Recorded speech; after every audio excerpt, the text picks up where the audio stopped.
is a place that belongs to all of us, a place with a beauty all its own, a place graced by the presence of trailblazers, from Winston Churchill to the Dalai Lama, Audrey Hepburn to Masai Ujiri and the Toronto Raptors. Visionaries, leaders, artists, storytellers,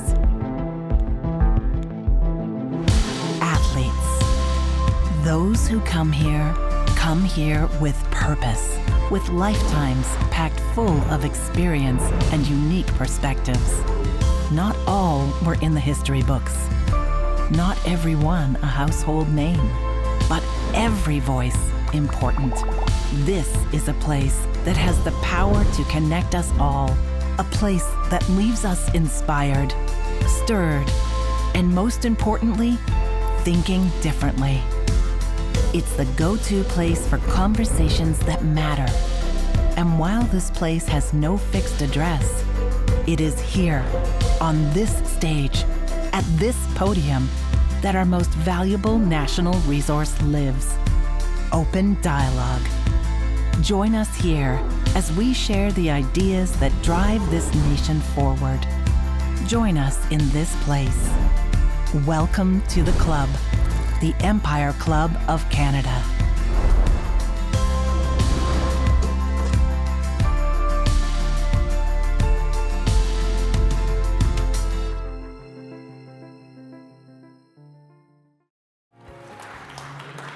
Good afternoon, everyone. Welcome to the Empire Club of Canada. My name is Jenna Donelson, and I am the chair of this historic organization and your host for today's event. To formally begin, I want to acknowledge that we are gathering on the traditional and treaty lands of the Mississaugas of the Credit and the homelands of the Anishinaabe, the Haudenosaunee, and the Wendat peoples. I encourage you all to learn more about the traditional territory on which you work and live.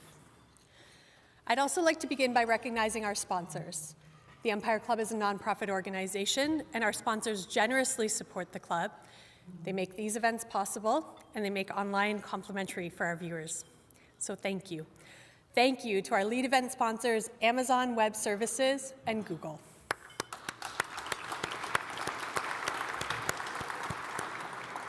And thank you as well to our VIP reception sponsors, the Insurance Bureau of Canada and the Ontario Real Estate Association.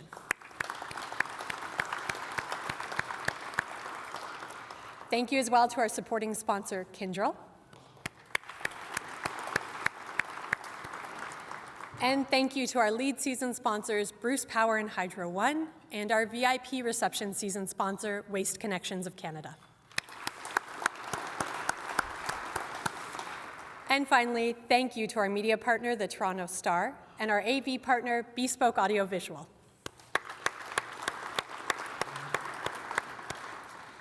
If you have a question for the minister, please scan the QR code that is found on your program or through the Q&A function if you are online. For those of you online, if you need technical assistance, use the chat function and our team will be there to help. I'd like to begin by considering how today's conversation addresses the challenges of the present while ensuring we are ready for the future, a future that is not entirely known. Many of us may find ourselves a bit nostalgic about a slower, much quieter world when it comes to technology. But when we consider the technology of even a decade or two ago, it's pretty unimaginable today. The vast unseen network of information and data and ideas and social connection that we carry around in our pockets and use many, many, many times a day is more than just supportive technology. It's become as essential as electricity or, frankly, air or water when it comes to productivity and survival in our modern digital world. Lose your phone, and you don't just lose a device. You lose agency, you lose the ability to get around. For some of us, you may just lose your identity. And in a lot of ways, I think we've become the sum of our data. And criminals and bad actors know this, and in fact, they are banking on it. A recent report from the Canadian Centre for Cybersecurity tells us that cybercrime is a persistent, widespread and disruptive threat that is facing each of us, not to mention our children, our schools and hospitals, and even our governments across Canada. Some criminals are now specializing in cybercrime as a service, picking your digital pocket as easily as someone in a crowded street may lift your wallet. And state-sponsored actors have grown more aggressive and are using our connectivity to influence public opinion, and in some cases, even attempt to undermine democracy. So this is not a partisan issue. This is quite simply a personal and public safety issue and a security issue. It's complex, consequential terrain, and we at the Empire Club think it is important to host this conversation. Here in Ontario, the proposed Strengthening Cybersecurity and Building Trust in the Public Sector Act reflects a commitment by the government to address these and other issues head-on. The legislation is designed to create a framework to protect Ontarians' data, particularly some of the most vulnerable members of our society. It also intends to modernize our privacy protections and improve our cyber defenses in the face of evolving risks. Not to mention, create the condition for government to harness the power of AI technology confidently and responsibly. There's a lot in there, Minister. And you are all here today because you have a stake in this. Whether you're a policymaker, an industry leader, or just a concerned citizen, you're here to better understand this moment and the threats we face, as well as the opportunities that we risk losing if we don't get this right. And for this important conversation, I'm so happy to have our Minister of Public and Business Service Delivery and Procurement, the Honourable Todd McCarthy, here with us today.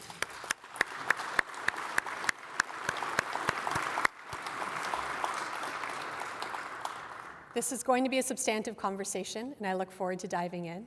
And to introduce the Minister, it is my pleasure to welcome Coral Kennett, Head of Provincial Government and Education, Canada, from Amazon Web Services and one of our lead sponsors for today. Welcome, Coral.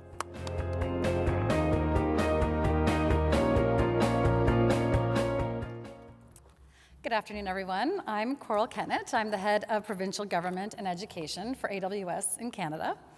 AWS is pleased to sponsor today's luncheon, and I'm honored to be here to introduce our distinguished speaker, the Ontario Minister of Public Service and Business Delivery and Minister responsible for Supply Ontario, the Honourable Todd McCarthy. We look forward to the Minister's remarks today, and I know he will speak more about his priorities around shaping Ontario's digital future, strengthening cybersecurity, and building trust in the public sector, including legislation he introduced earlier this year.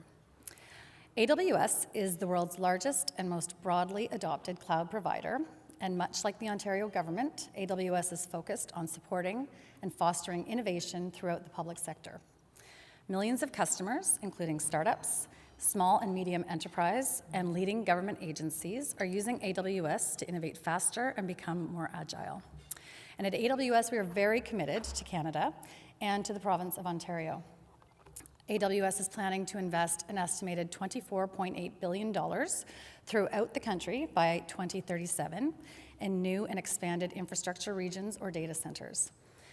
And Toronto is home to one of our major technology hubs, where we employ over 3,500 people in highly skilled roles, from software engineers to data scientists. It's these individuals that are constantly innovating and contributing to the technology ecosystem right here in Ontario. And across our wider Amazon family, we employ more than 25,000 people throughout Ontario. And next year, we plan to launch our first AWS local zone here in Toronto.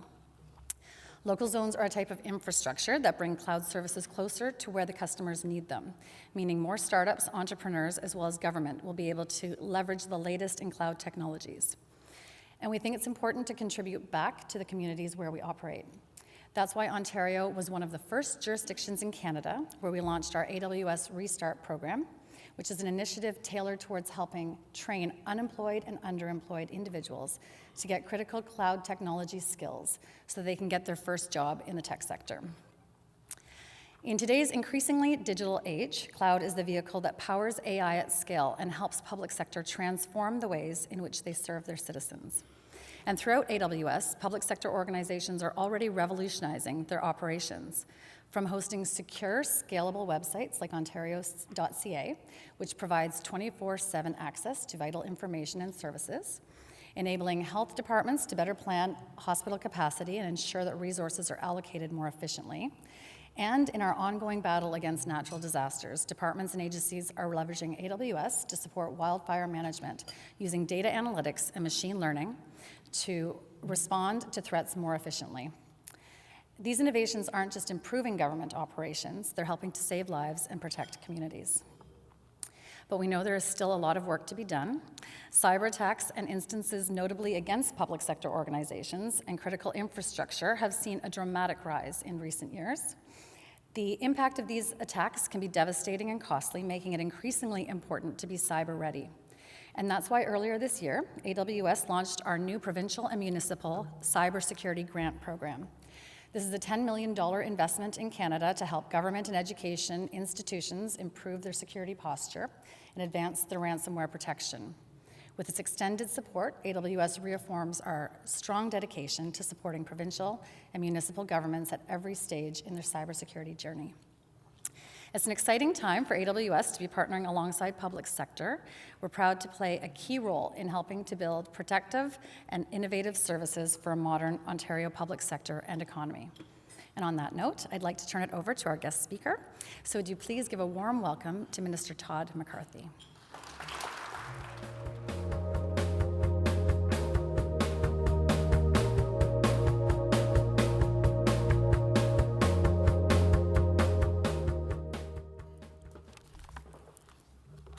Good afternoon, everyone.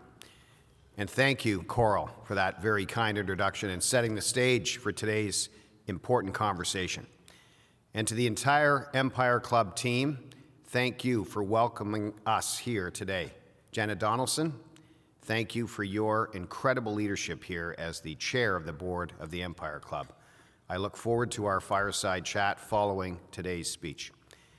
I also wish to thank my colleague and great friend, Parliamentary Assistant and MPP for Cambridge, Mr. Brian Riddell, who's joined me. Thank you for being here and for all that you do, day in and day out, to support our ministry's work for the people of Ontario. I'm here today to lay out our plans and our vision for shaping Ontario's digital future. And make no mistake about it, the future is bright, but it will take constant vigilance to make it so. Now more than ever, our loved ones' daily lives, especially our children, and indeed our economy and our security, are increasingly intertwined with today's ever-evolving digital world. Future-proofing our digital infrastructure and enacting the proper safeguards to reap the rewards of this digital revolution while mitigating risks will determine the success, the security, and the economic prosperity of Ontario for decades to come. Today we stand at a critical juncture in Ontario's journey toward a secure, resilient, and forward-looking digital future. In this constantly advancing digital world, our shared mission to protect Ontario's digital landscape is more urgent than ever.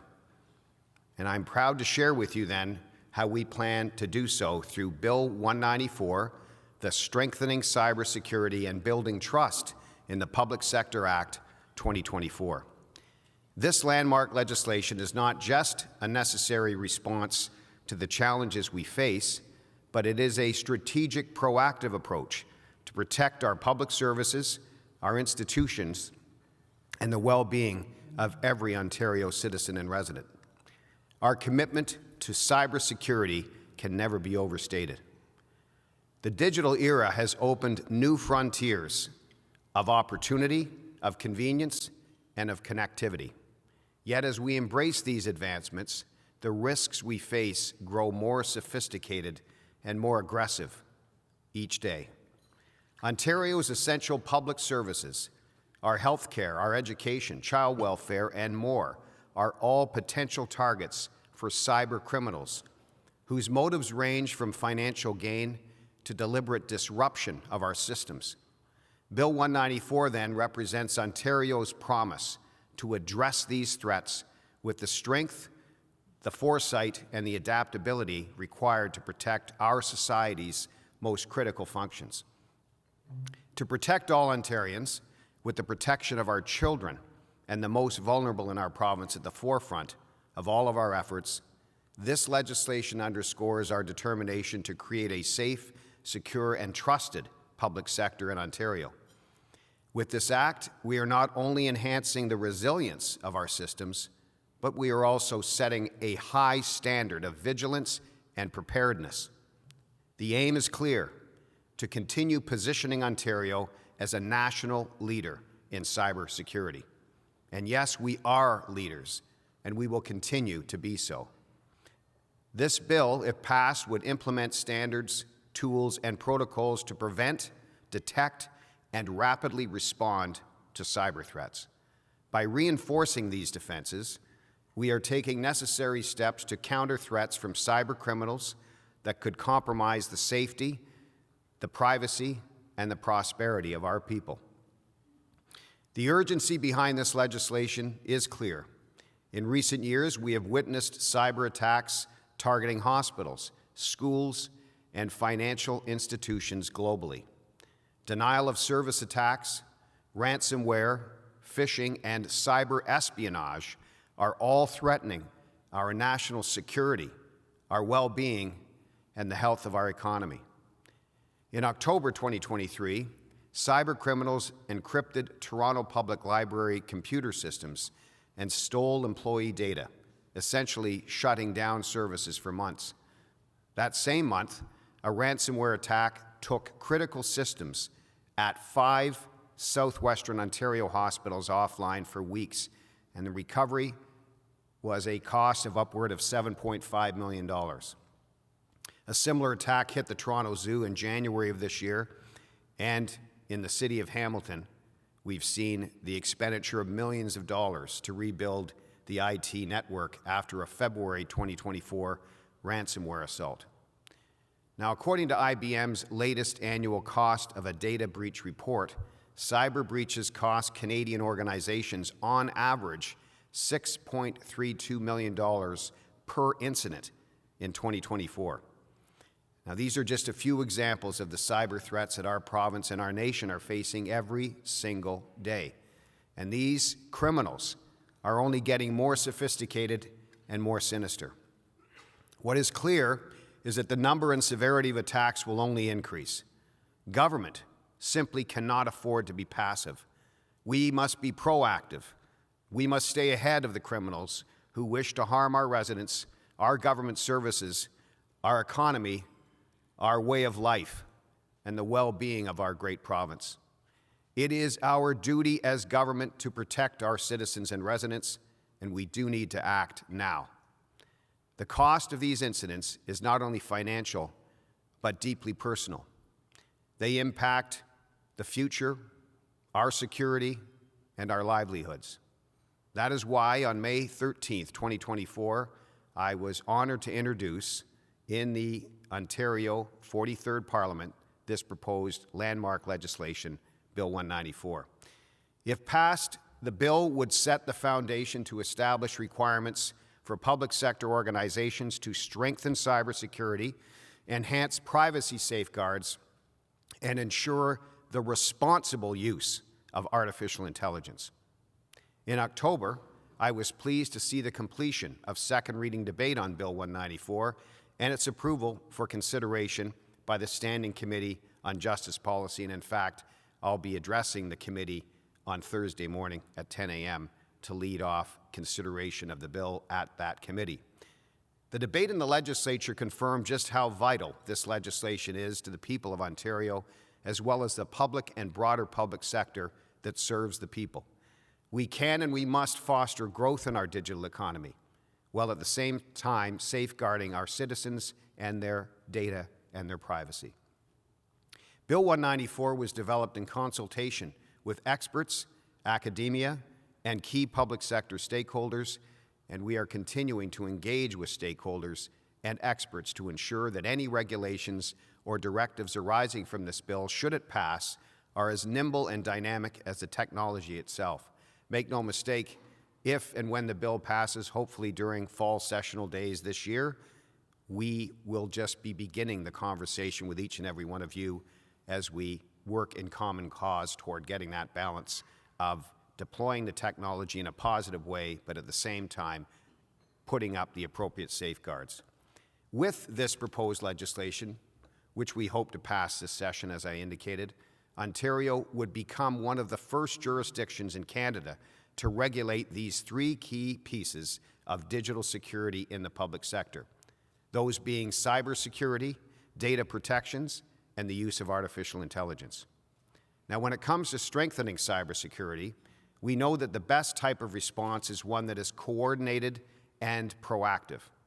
Should the bill pass, we would propose sector-specific requirements that could include mandatory cyber incident reporting to government and tools to enhance cyber resiliency across the entire public sector. Cyber threats do not adhere to jurisdictions, industries, or any confined space.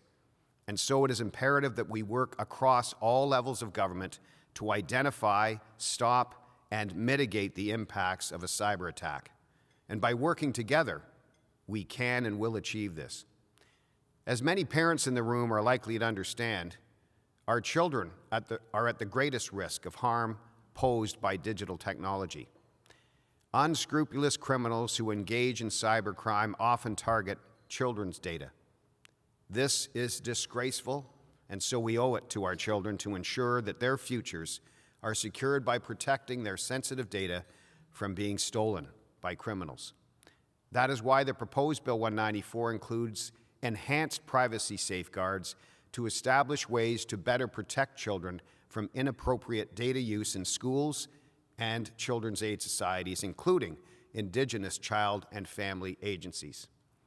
For our children, and indeed for all Ontarians, we must ensure that our protections and our guardrails keep pace with rapid technological advancements. That is why we owe it to our children, never accepting complacency and putting their best interests first and foremost, always. Additionally, the bill also introduces measures to modernize our approach to privacy protections. With cyber incidents on the rise, Ontario is enhancing the authority of the Information and Privacy Commissioner to investigate privacy breaches and to enforce stricter standards across public institutions. By mandating privacy impact assessments, we are prioritizing the responsible use of personal data. These measures will be integral in ensuring that privacy is at the forefront of every digital interaction within our public sector.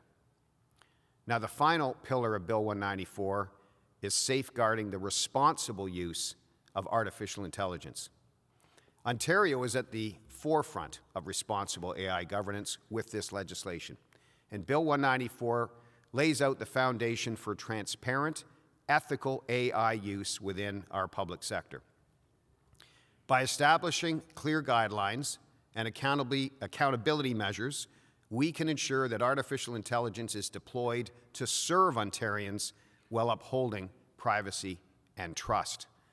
Artificial intelligence has immense potential to transform public services, and Ontario is committed to realizing this potential safely, responsibly, and ethically. Government and industry are leveraging AI in their operations. They are doing so to increase efficiency and expand their range of products and services, rightly so. And our government fully recognizes the incredible opportunity technology like AI offers our province. And that is why Bill 194, if passed, would ensure the responsible use of AI in the public sector, while also supporting the growth of a safe and prosperous digital economy.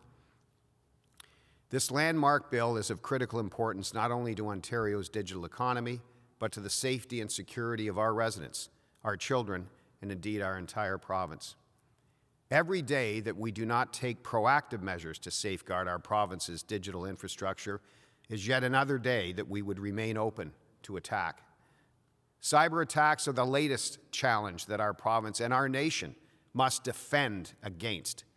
And I'm confident that Bill 194, if passed, would be the armament we need to protect our province and to lead our country in the face of cyber criminals.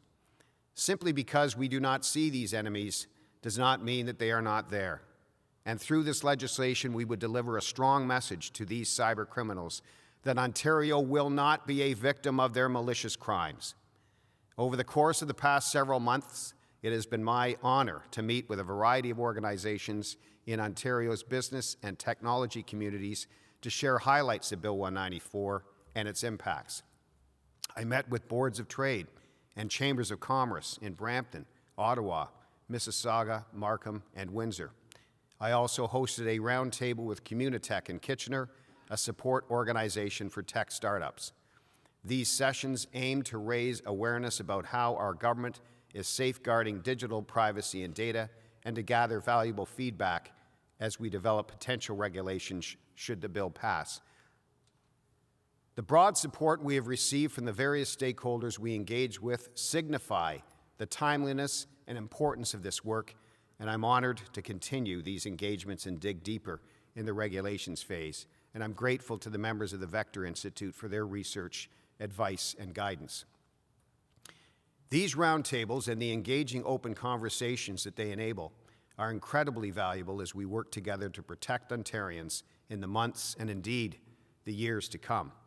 It is vital that we openly communicate across all levels of government, all regions, and all sectors of the economy to ensure that there are no gaps in our fortifications against cyber threats.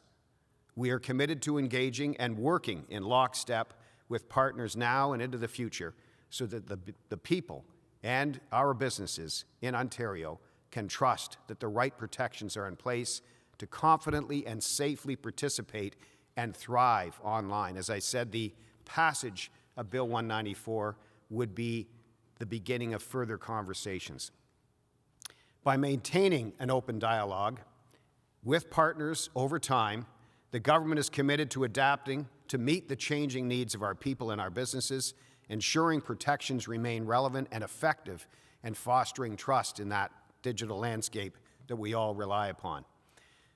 In September of this year, at the Federal, Provincial, and Territorial Symposium in St. John's, Newfoundland, I had the privilege of meeting with my counterparts from across Canada who are responsible ministers for digital trust and cybersecurity. We discussed three fundamental areas: cybersecurity, digital trust, and, of course, artificial intelligence. It was a wonderful opportunity to showcase Ontario's strong leadership on these three critical areas and to report on the decisive actions we are taking here to build digital trust. My counterparts across the country were quite pleased to hear about our Bill 194, and we had many productive conversations about interprovincial alignment on cybersecurity. That is essential. All jurisdictions agreed on the paramount need to cooperate in the development of strong digital trust frameworks to ensure our residents are safe online. We committed to working alongside each other to build a stronger, safer, and more resilient digital future for Canada. And I am pleased to report that due to our strong, thriving regulatory and tech ecosystems, as well as having some of the greatest tech talent in the world, like those at the University of Toronto and in Kitchener-Waterloo, and indeed within the walls of our ministry, Ontario is proudly leading the way. I wish to leave you now with this snapshot of our promise for tomorrow. Our future is one where Ontario stands as a beacon of digital resilience, where our public institutions are fortified, our children's data is secure, and our healthcare and education systems operate without fear of digital disruption. This is the future we are building together. Our government's commitment to innovation and security will ensure that we continue to reap the benefits of a digital society while protecting the privacy and trust of every Ontarian. We have the technology. We have thoughtful leadership. We have the vision, and we have the determination. Above all, we are on the right side of history, with the values that will guide us to triumph over the cyber criminals who seek to undermine our ability to keep our residents and our critical infrastructure safe. I have no doubt that together, through this legislation, we can build a more secure and resilient digital society for generations to come. And I thank you for being part of this journey and for your commitment to strengthening Ontario's digital future. Together, we are laying the foundation for a safer, more secure, and more prosperous Ontario. One where we can all confidently embrace the future, knowing that our government and our partners are steadfast in their commitment to our safety and our security. I am honored to continue this essential work with all of you. Thank you for your kind attention.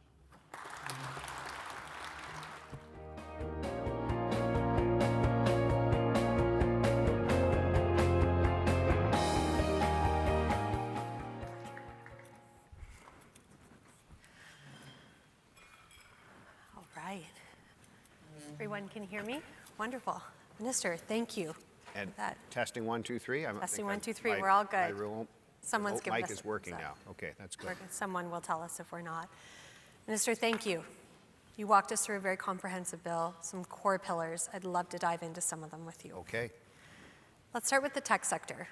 I think many of us view the tech sector, whether it's in healthcare or other forms of tech, as really crucial to Ontario's future economic prosperity. Walk us through how you were thinking about balancing, spurring that economic development, supporting it while addressing real cyber threats and real privacy concerns in Bill 194. Well, thank you, Jenna. Your question has the right word in it, balancing. That's the key. You know, Premier Ford, members of our government, do not, as you know from our track record, appreciate over-regulation or too much red tape. Yes, the reality is that we have a mixed economy. Government has a role in that mixed economy. But at the same time, this is a free and democratic society. It is a society where government can and must create the conditions for the private sector to succeed and prosper. Government doesn't create jobs, for example, but government creates the conditions for jobs to be created by the private sector. The tech sector is no exception. We don't want to stifle initiative and innovation and investment. And in fact, I think it's through government working in a balanced way with our tech sector partners that we've seen the growth in the tech sector right here in Ontario. So we are number 3 in North America. We are number 1 in Canada. We have well over 400 tech startups here in Ontario.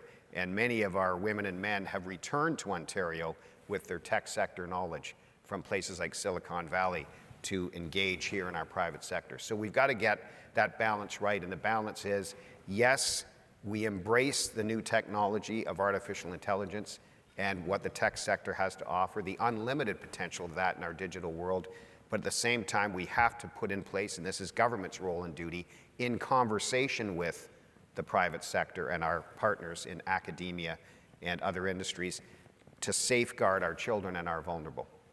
So this bill attempts to strike that balance right, creating the conditions for continued momentum and growth in the tech sector, but making sure that artificial intelligence is deployed responsibly, transparently, and with the appropriate mitigations in place. And we can lead by example, and how the trust that we have to build is because each individual citizen and each business in interacting with government has to have trust and confidence. No AI in secret, AI transparency all the way, and accountability, always subject to good human judgment, and always subject to regular risk assessments, because irresponsible use of AI technology is not good for anyone. But I have great trust, and our government has great trust in our tech sector and in the investments and innovations that are going on right now, and it's when government and the private sector work together that we have the ultimate success. Fantastic. I want to get into responsible AI use in government just a second, Sure. Minister. I neglected to mention, if you have a question for the Minister, please send it through. Those of you online, those of you in the room, I'll be keeping an eye on them. So Minister, you talked in your speech about how many in the business sector are deploying AI at the moment. And part of what you're contemplating in the proposed bill is the use of AI in government. Of course, we know that there is tremendous potential opportunity here for efficiency, for productivity, but that doesn't come without risks. So how are you thinking about deploying this in the government, in the public sector, to, once again, balance that opportunity against those risks? How are you managing that? Well, I think AI is like any new technology that's rapidly advancing. It has huge potential and huge opportunity and huge potential for rewards to make our society better, to make us better in all that we do, to create new job opportunities that were previously unimaginable even a decade ago. But at the same time, we have to learn from history, and I'm a student of history. I think of, and I talked to you, Jenna, about this, when I was young, like many of you, our parents limited our viewing time on television. Make sure your homework was done and so forth. Not having television that isolates young people. We learned from the lack of regulation of social media beginning 20 years ago what happens when you have the Wild West and how harmful that can be to our children. So it's important when you work toward a better and brighter future that you learn from history. What did we fail to do? What did we get right? And in this instance, we know that government has to be the agent of providing safeguards. And so this bill leads with the protection of children first and foremost. The first iteration of the bill in terms of regulating the use of artificial intelligence in the public sector and broader public sector focuses on schools, school boards, hospitals, and children's aid societies. And that's because it's deliberately designed to protect children first and foremost. Yes, we look to other jurisdictions to see what's going on there. We know in Australia there's a proposed ban on social media use for any child under the age of 16. Should we have no-go zones when it comes to artificial intelligence? I personally think that is absolutely something that should be on the table. But again, we have a confederation, we have a federal system of government. There are matters within the federal government's jurisdiction, like the regulation of the private sector, that is their constitutional responsibility. So, quite frankly, I'm concerned that the present federal parliament is mired in inertia at the moment, and that's not a political or partisan statement. It just is what it is. They have 3 bills that are not going to be passed in this parliament. We have more stability in Ontario's 43rd Parliament to get our bill through, and we're going to do that, I hope, unanimously so, because it is a nonpartisan endeavor. But the reality is that the private sector, the idea of no-go zones for AI, is something that only the federal government can do. But that's why the cybersecurity conference in St. John's was so important, because of the conversations that I could have with my federal counterparts and my provincial and territorial counterparts. But make no mistake, while we look to other jurisdictions, while we have conversations across government, with the private sector, with industry, academia, and experts, we are being looked to. Ontario is being looked to as a leader. So what we do with Bill 194 will help continue the conversations, and I'll certainly continue to engage with the federal government to make sure that that level of government acts swiftly on areas like no-go zones, and I'm happy to be part of that conversation and do what we can as a provincial government constitutionally to do our part. Fantastic. And you mentioned that your colleagues are looking to Ontario as a leader, but you also just touched on a couple other jurisdictions that are leading the way. Who is Ontario looking to? Are they looking to Australia, the UK, the EU on some of these things, some of the legislation that's come in around social media and kids? Are you contemplating bringing elements of that into the bill when it moves through the process? We've been privileged to have many conversations with many representatives of different jurisdictions. There's no monopoly in a good idea, as the Premier is fond of saying, and there's no particular jurisdiction that we're necessarily focused on. We just look for good ideas. And again, recognizing that sometimes as a provincial government, what we can do is lead in what we have responsibility for. We can't stray from our lane constitutionally. Even though I used to be a litigator, I didn't mind going before the courts, but I'd rather avoid constitutional squabbles. So I think that's the idea here, is conversations to get the balance right with regulating AI use and cybersecurity protections, but also unleashing the potential for the private sector, the tech sector, but also conversations with other levels of government. I said in my speech, that has to be the engagement. And we want to make sure that the federal government has the support of all provinces and territories in these conversations, so that that level of government does its duty in terms of protecting the most vulnerable and regulating where it can constitutionally regulate. Fantastic. Let's get back to Ontario as a leader. Okay? particularly in cybercrime, which I Yes. think is of interest to a lot of us here, before we get to some of the questions from the audience. How are you contemplating some of these actors whose roles are evolving, whether they're state actors, non-state actors, the tactics, the approaches are evolving very rapidly. How did you get in their heads and think about how they're thinking when you contemplated the tools that the government needs, the broader public sector needs in combating cybercrime? Well, let's make sure that we understand who we're talking about. We are talking about state actors. You touched on that in your opening remarks. There are states, there are nation states that seek to disrupt and, quite frankly, incapacitate our civil society, whether it's election interference or disrupting infrastructure or vital public services. Very, very dangerous. This is a new type of warfare. There is no blinking at the fact that this is a new type of terrorism and potential warfare, and we have to be on guard because it's a threat to our national security. So there's hackers, of course. There are those who seek financial gain with cyber incidents and attacks, and then there are the more sinister criminals, terrorists, and nation states that are a threat to Canada and Ontario. And so Ontario, having 40% of Canada's population, one of the largest government other than the federal government in Canada, and one of the largest governments in North America, I might add, is under attack. And that's why we've had in place for many years a cybersecurity operations center for Ontario alone. Of course, there's a national one as well. But we absolutely have to stand shoulder to shoulder with each other in this common cause. I don't think I can raise the alarm bells enough about this. That's why we're leading as we can, and we will continue to stay ahead of the curve on this.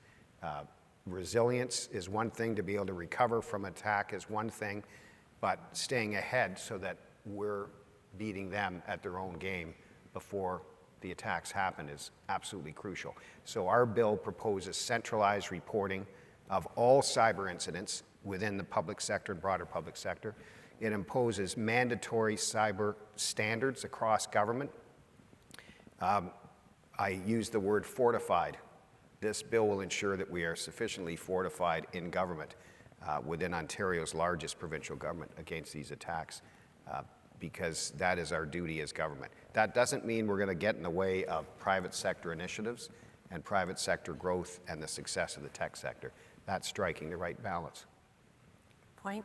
On that note, I'm going to summarize one of the questions we have here. You talked a lot about consultation with the private sector and other key organizations that have a stake in this. You mentioned in your speech sort of the start of that, that's meant to be iterative as the needs and responses evolve. Can you walk us through a little bit more, Minister, how you approach those consultations, how you envision that moving forward? Well, I did talk about consultations and conversations entering another phase, just a new beginning if the bill passes. And that's important because every bill, of course, contains regulation-making authority. The minister may or the minister can, or the lieutenant governor and council, meaning cabinet, can. That's standard. But in this bill, as proposed, there is directive authority. So the Minister of Public and Business Service Delivery and Procurement can issue directives which bind all ministries of government and the broader public sector, hospitals, school boards, children's aid societies, and later municipalities, because they'll be in the next iteration of the legislation. And that is an unusual feature of this bill, but it's designed to make sure that the standards are adhered to across government and that there's strong enforcement ability. But it also is a call to arms, because if the phrase, if you see something, say something, ever had relevance, which it does, it certainly has relevance to cybersecurity, because we're all in this together. We're only as strong as our weakest link. It's never acceptable to not report what you see as an individual within an organization to your tech lead. That's very important, and this will have those strong enforcement powers. And the other schedule, of course, will be the Information and Privacy Commission reform. I mean, the Freedom of Information Protection and Privacy Act in Ontario has not had a major overhaul since I had a brick cell phone with the antenna attached to it. That's about 33 years ago. So it's time to update that act for a digital age. And the authority for the Information and Privacy Commissioners because it's so critical to have cybersecurity, privacy protection, data protection, the ability to pursue risk assessments, the whistleblower part of the schedule within the bill, very, very important, as well as the responsible use of AI. So those enhanced, updated digital era provisions respecting the Information and Privacy Commissioner's Office are an essential part of this bill as well. And actually, we have a question that gets to some of that in more detail. Question from our audience. What is the government's approach to compliance enforcement? You know, that's often, with different sectors, been pushed to regulators, sometimes effectively enforced, not effectively enforced. What's your approach to enforcement on the compliance side of this? The first is a call to arms. We're all in this together. It's not government coming down on its citizens or the public sector, broader public sector, or stifling initiative. It's about all of us being in common cause. So that is the first part of what this bill is about. It's a positive, very similar to the wartime loose lips sink ships, right? If this is a matter of national security as it is, if this is a new type of warfare as it is, then we all depend on the success of security measures in the cyber world. But there will be enforcement powers when it comes to data and privacy protections through the schedule of the bill that deals with the update to the Freedom of Information and Protection of Privacy Act. Make no mistake about it. No, I won't apologize for that. That's the way it ought to be. Again, with directive authority to follow under the bill, but again, never without having a conversation, never without multiple conversations. I'm going to say not only is this a call to arms, but because we're all in this together, I or whoever the next minister of this ministry may be will depend upon the good advice that I've already received and will continue, hopefully, to receive from industry, from academia, from experts, from those within and outside government who care about our civil society and the protection of our society and the enhancement of our society so that we can thrive in the digital world. I am a glass is half full kind of individual, so I'm more optimistic than ever before that we can harness the digital opportunities that we have, the opportunities with artificial intelligence to make our society better, to improve the delivery of government services, to improve the success of the private sector. But at the same time, we always have to be on guard for how certain technology can and will be misused by criminals. But we all are in this together, and the Act will allow us to not only lead Canada, but be an example, I think, a beacon to North America and indeed the world. So I'm quite proud to share the principles and the goals of Bill 194 with all who are ready to listen. Fantastic. Well, I think that leads us really nicely into our last question, Minister. How do you envision the bill? Any further comments you want to make on how it will support and spur economic development and innovation, particularly in Ontario's AI and cybersecurity sectors? Well, I think it's just the reaction that I've received since tabling the bill in May, such enthusiasm for it, that it's well needed. And I can tell you, we didn't just make it up. Long before I was appointed Minister of Public and Business Service Delivery and Procurement last year, our ministry officials were working diligently on the bill. So it's a creation of much input from those who know much more about it than I. In my career before, as a trial lawyer, I wore 19th century gowns to court. So who knew that I'd be heading a ministry in charge of AI and cybersecurity? But I'm very proud of our ministry officials, the work that they did. I mentioned the Vector Institute and many others who've advised the government on this. We've had the AI expert working group leading the input on this legislation, and we're benefiting, since the bill was tabled, from lots of input from individuals, from private sector, from experts, academics, and even the Law Commission of Ontario has weighed in, and I welcome that. And we'll have more input after I make my opening remarks Thursday morning at the Justice Policy Committee. We'll have more input this week and next week from other stakeholders, so I look forward to that. So that's a long answer to your short question, but my short answer to your question is that the enthusiasm, the optimism associated with the bill, that it is overdue and that Ontario is leading Canada on this, and the fact that other provinces and territories say, well, if Ontario can do it, we can too. And I literally physically distributed the bill to my ministerial counterparts, and they greeted it with great enthusiasm. So it doesn't mean that it's absolutely perfect, doesn't mean that we don't welcome some amendments at committee, because those are helpful, and we've already received some good advice on that. But I think the finished product, when it emerges from committee, will be embraced. But again, I urge you all, work with government, work with Premier Ford and myself and our cabinet on getting those directives just right, because the technology is evolving so rapidly that the directives are designed to allow us to remain nimble and to be ahead of the cyber criminals and ahead of the advancing technologies as we move forward into 2025. Well, Minister, you have a room full of people that are keen to engage with you on this, I'm sure, moving forward, not to mention the call to action you have for those of us who are yet to jump in. So thank you, Minister, for diving a little deeper with us. I know your bill's in process. I wish you all the best as it goes through, and we really appreciate your time today. Appreciate it. Thank you. You can take a seat. Thanks, Minister. Great job. If you want, you can take a seat down there. Yeah, you're fine. All right. Thank you again, Minister, for taking the time to come here today to lay out that important roadmap and those pillars in our approach to digital security. It is now my pleasure to introduce another leading voice in cybersecurity and supporter of today's event. Please extend a warm welcome to Jeanette Patel, Director of Government Affairs and Public Policy at Google Canada. Come on up, Jeanette. Nice to meet you. Thank you so much. Of course, thank you. Well, hello, everyone. On behalf of Google Canada, I want to thank you, Minister McCarthy, for your time and thoughtful remarks today.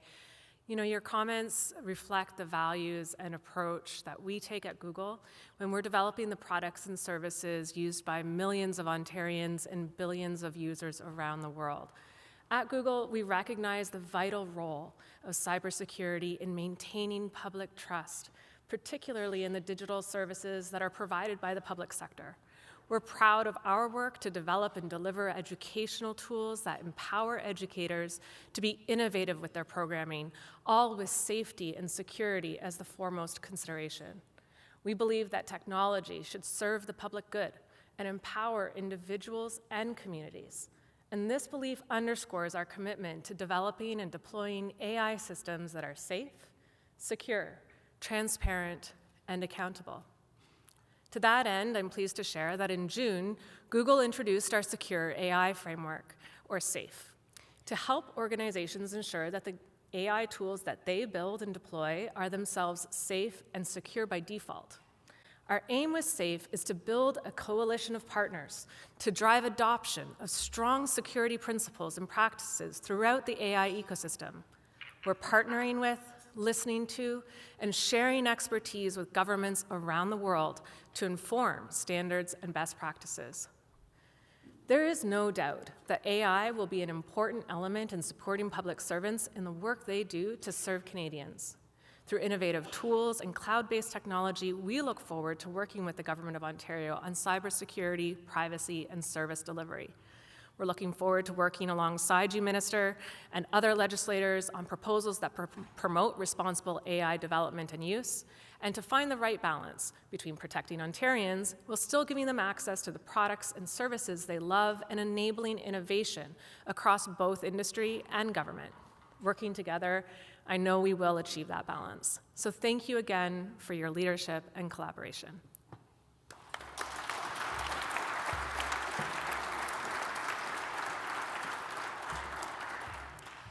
Thank you, Jeanette, for those great remarks. And thank you to everyone who joined us here today, both here in person and those of you online. We appreciate you taking the time out to have this important and critical conversation on our future digital security. I'd also like to take a moment to recognize the students and young leaders in the room who are at the bell table. Thank you for joining us. We've got students from TMU, from Queen's, from Humber Polytechnic, and from U of T. We're glad you're here. Thanks for joining us today.